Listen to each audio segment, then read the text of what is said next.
Ici, je dispose d'un dispositif expérimental permettant de visualiser à la fois une tension constante délivrée par une pile, c'est celle-là visualisée sur l'oscilloscope numérique, et sur la boîte CH2, elle est jaune. Comme vous voyez, donc c'est une ligne, c'est un trait horizontal, il est constant, la tension elle est constante, et elle vaut ici, comme vous voyez, c'est 2 volts fois 2 carreaux, c'est-à-dire presque 4 volts.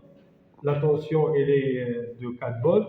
Ici, je peux mesurer cette tension moyennant un voltmètre, et elle vaut environ 4 volts. Donc ici, la tension,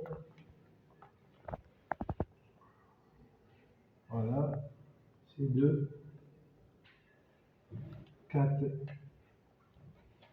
voilà, c'est 4,11 volts. Si maintenant j'interpose les deux pôles, la ligne donc horizontale se déplace vers le bas, et ici je note une signe négatif, c'est moins 4,11. Ceci étant dit, pour la tension délivrée par la pile, c'est une tension constante. Maintenant, je vais essayer de produire une tension variable. Une tension variable, c'est-à-dire sa forme, c'est toute forme autre que la ligne droite horizontale. Donc ici, je dispose d'un galvanomètre qui est un ampèremètre très sensible, et une bobine et un aimant. Je vais faire varier la distance relative bobine-aimant.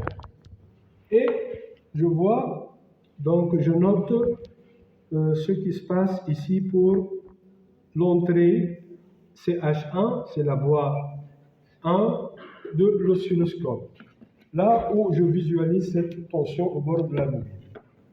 Donc ici, comme vous voyez, donc il y a variation de la tension, et en même temps, le galvanomètre enregistre, comme vous voyez, un courant dans les deux sens. C'est-à-dire un courant positif et un courant négatif. Et en même temps, lorsque le courant est négatif, la tension est au-dessous de la ligne centrale. Et lorsque le courant est positif, la tension est au-dessus de la ligne centrale. Cette tension s'appelle, donc, c'est une tension variable. Voilà. Et lorsque la vitesse de variation de cette distance est grande, la variation est prononcée, comme vous voyez.